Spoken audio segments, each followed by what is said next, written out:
Hello everyone. Last lecture में हमने electricity के कुछ ऑब्जेक्टिव क्वेश्चंस किए थे, उनको सॉल्व भी किया था। आज हम सेकंड चैप्टर स्टार्ट कर रहे हैं, magnetic effect of electric current. मैं आपको एक बार सिलेबस का ओवरव्यू भी दे देता हूँ, कौन कौन से चैप्टर हमें स्टडी करने हैं। तो देखिए, फर्स्ट चैप्टर हमने इलेक्ट्रिसिटी पढ़ा था। सेकेंड चैप्टर है magnetic effect of electric current, जो कि इलेक्ट्रिसिटी से ही कनेक्टेड है।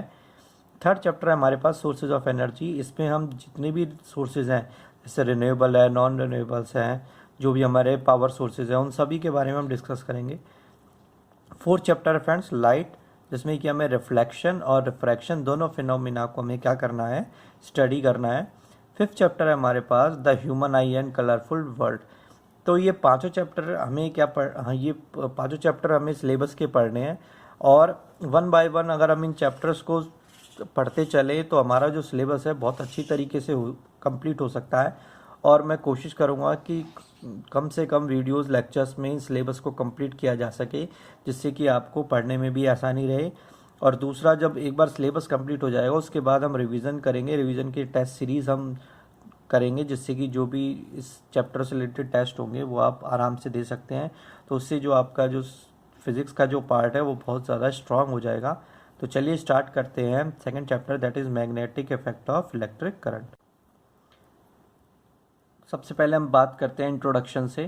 तो देखिए friends, in 1820 the theory of magnetic effect of electric current was discovered by S C. Oersted. S C. Oersted क्या थे? साइंटिस्ट थे जिन्होंने 1820 में magnetic effect of electric current की थ्योरी को क्या किया था फ्रेंड, डिस्कवर्ड किया था। ये हमारे साइंटिस्ट, नेम है इनका ऑयस्टेड, जिनका बॉर्न हुआ था 14 अगस्त 1777, बर्थ प्लेस है डेनमार्क।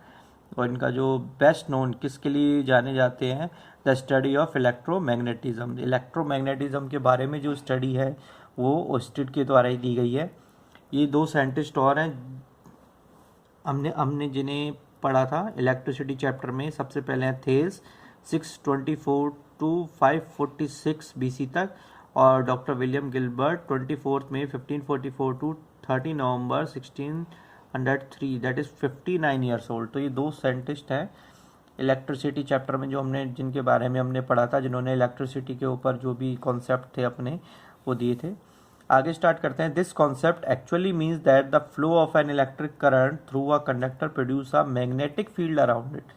इस कॉन्सेप्ट के अनुसार क्या कहा उन्होंने कि जो इलेक्ट्रिक करंट का जो कॉन्सेप्ट है, इलेक्ट्रिक जो मैग्नेटिक फील्ड के द्वारा इलेक्ट्रिक करंट को प्रोड्यूस किया जाता है। अगर हम ये जनरल फॉर्म में बात करें, the flow of electric current through a conductor produce a magnetic field around it. इसका मतलब ये है कि अगर एक कंडक्टर में इलेक्ट्रिक करंट फ्लो होता है तो उसके अराउंड क्या होता है फ्रेंड, मैग्नेटिक फील्ड प्रोड्यूस होना क्या हो जाता है, स्टार्ट हो जाता है, जिसी को हम क्या बोलते हैं, मैग्नेटिक इफेक्ट बोलते हैं। The property of attracting small pieces of iron was referred as magnetism. और जो प्रॉपर्टी है किसकी, मैग्नेटिज्म का मतलब क्या हो गया कि जो छोटे छोटे आयरन पीसेस को अट्रैक्ट करने की जो प्रॉपर्टी है उसको क्या बोलते हैं फ्रेंड, मैग्नेटिज्म बोलते हैं। The mineral exercising this influence was called a natural magnet. और जो मिनरल्स की हम बात कर रहे हैं जो कि इस प्रॉपर्टी को इनहेंस करता है या इन्फ्लुएंस करता है, उसको क्या बोलते हैं फ्रेंड, नेचुरल मैग्नेट बोलते हैं। मैग्नेट का मतलब चुंबक जो हम यूज करते हैं। Thus a magnet is a substance which has both attractive and directive property। तो इसका मतलब ये हुआ कि जो मैग्नेट है वो एक ऐसा सब्सटेंस है जिसमें दोनों तरह की प्रॉपर्टी होती हैं, अट्रैक्टिव प्रॉपर्टी भी होती है और डायरेक्टिव प्रॉपर्टी भी होती है, यानी रिपल्सिव प्रॉपर्टी। आपने देखा होगा फ्रेंड, जो मैग्नेट होता है वो चीज़ों को अट्रैक्ट भी करता है और रिपेल भी करता है। तो अट्रैक्ट किन चीज़ों को करता है और रिपेल किन चीज़ों को करता है, इसका जो भी इसके बारे में जो स्टडी है वो हम आगे पढ़ेंगे। मिनरल्स और लोडस्टोन, जो मैग्नेट है उसको हम क्या बोल सकते हैं, एक मिनरल्स के रूप में सब्सटेंस की तरह भी हम इसको कह सकते हैं, या इसका दूसरा नाम है जिसको बोलते हैं lodestone, as it sometimes called due to its ability to give direction. Consist of a number of oxides of iron with Fe3O4 as its structural formula.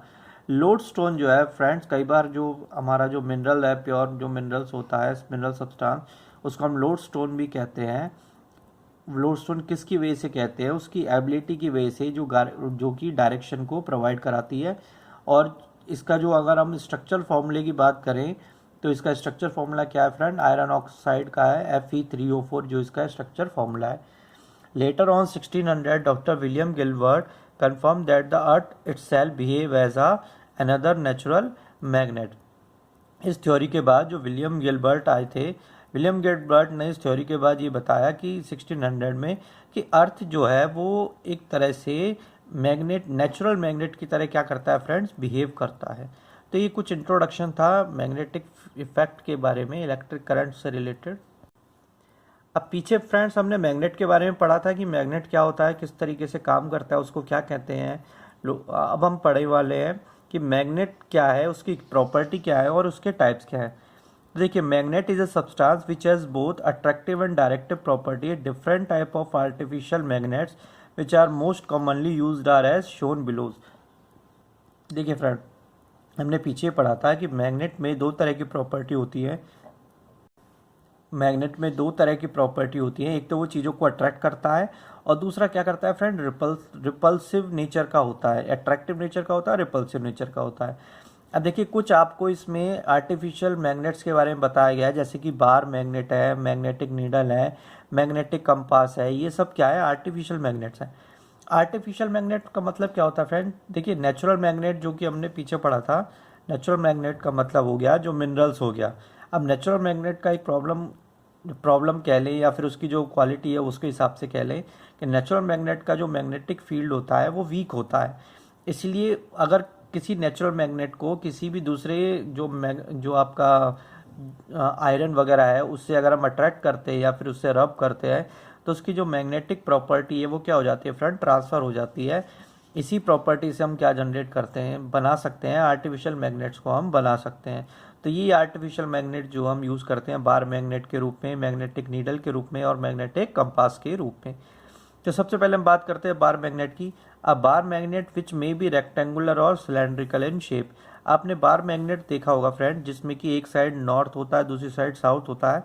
North N का मतलब होता है नॉर्थ पोल, एस का मतलब होता है south pole. और आपने मैग्नेट में हमेशा देखा होगा कि जनरली जो नॉर्थ पोल होता है वो रेड कलर से पेंटेड होता है। तो ये रेड, अगर मान लो किसी जगह पे आपको एन और एस नहीं मिलते हैं और आपको एक रेड कलर मिलता है या फिर दूसरी जगह ब्लू मिलता है, तो आप ये अंडरस्टूड हो जाए कि रेड कलर का मतलब क्या होता है फ्रेंड्स, नॉर्थ पोल होता है। नेक्स्ट आता है मैग्नेटिक नीडल। अब मैग्नेटिक नीडल क्या होता है, magnetic needle is in the form of a elongated rhombus. A magnetic needle is either suspended or pivoted so that it can rotate freely. ये देखिए फ्रेंड्स, ये मैग्नेटिक नीडल है। Magnetic needle का इस्तेमाल हम किस तरीके से करते हैं कि मैग्नेटिक नीडल जो है वो मैग्नेटिक फील्ड को बताने के लिए यूज़ किया जाता है कि किस डायरेक्शन में मैग्नेटिक फील्ड आपका क्या कर रहा है फ्रेंड, या मूव कर रहा है। उसी डायरेक्शन में आप जिस डायरेक्शन मैग्नेटिक इफेक्ट होता है उसी डायरेक्शन में मैग्नेटिक नीडल क्या करेगा, मूव करेगा। तो देखिए, एक तरफ ये ब्लू साइड है, एक तरफ रेड साइड है, तो ये नॉर्थ और साउथ को क्या कर रहा है, रिप्रेजेंट कर रहा है। थर्ड आता है मैग्नेटिक कंपास। अब ये मैग्नेटिक कंपास हमने देखा होगा कई बार। कंपास का काम क्या होता है फ्रेंड, कंपास जो है वो डायरेक्शन को बताता है, north south, east west, north east. तो ये इस तरह की जो हमारी डायरेक्शंस होती है उनको बताता है। किस हिसाब से बताता है, it is just a compact form of magnetic needle which is pivoted at the center of a small brass box with a glass top. The north pole of this needle is generally painted red. जैसे कि मैंने आपको पहले ही बताया है कि north pole जो है वो रेड कलर से क्या होता है फ्रेंड्स, पेंटेड होता है। कंपास जो होता है, कंपास में क्या होता है, जैसे को आप कंपास, आपको डायरेक्शन को पता करना है तो आप उस जगह पे इस कंपास को पुट कर देंगे, रख देंगे और कंपास ऑटोमेटिकली नॉर्थ और साउथ की डायरेक्शन को आपको बता देगा। तो उसी से आप डायरेक्शन का क्या कर सकते हैं फ्रेंड्स, कैलकुलेशन कर सकते हैं। नेक्स्ट आता है friends magnetic field and magnetic field lines. सबसे पहले हम ये पढ़ेंगे कि मैग्नेटिक फील्ड क्या होती है। देखिए, the space around a magnet in which the force of attraction and repulsion due to the magnet can be detected is called the magnetic field. अब फ्रेंड देखिए, मैग्नेटिक फील्ड क्या होता है, आपने हमेशा एक चीज़ नोट की होगी, जब भी आप किसी मैग्नेट को दूसरे मैग्नेट के पास लेके आते हैं तो एक इनविजिबल फोर्स लगता है उन दोनों के बीच में, जिसको बोलते हैं मैग्नेटिक फोर्स।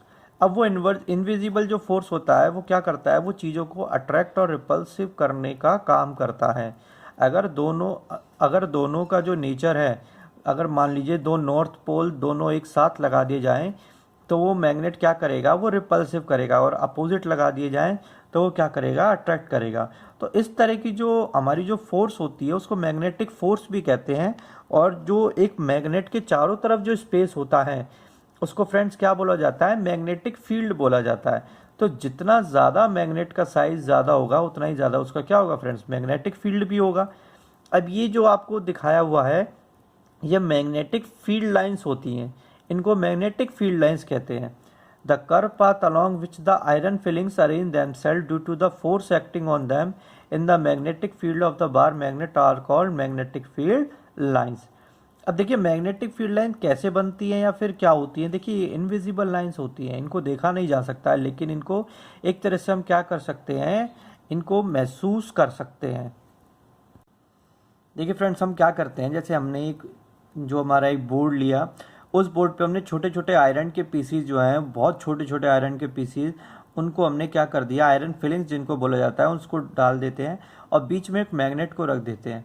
और कुछ टाइम बाद जब हम इसको चेक करते हैं तो आपने देखा, आप देखेंगे कि इस तरीके से एक फॉर्म बन जाता है, इस तरीके से एक फॉर्मेशन हो जाता है। देखिए इस तरीके से ये फॉर्मेशन जो हो रहा है ये मैग्नेटिक फील्ड लाइंस ही कहलाता है, क्योंकि मैग्नेट जो है वो मैग्नेटिक फील्ड लाइंस को क्या करता है, जनरेट करता है। और ये देखने का सबसे अच्छा तरीका है किस तरीके से मैग्नेटिक फील्ड लाइंस आपकी मूव करती है। इसी थ्योरी पे हम आगे क्या कर रहे हैं, स्टडी कर रहे हैं। देखिए हमेशा जो मैग्नेटिक फील्ड लाइंस है वो हमेशा आउटसाइड जो होती हैं वो नॉर्थ से साउथ की तरफ ट्रेवल करती है। मतलब बाहर से अगर देखा जाए बाहरी रूप से, तो मैग्नेटिक फील्ड लाइन जो है वो नॉर्थ से साउथ की तरफ क्या करती है फ्रेंड, ट्रेवल करती है।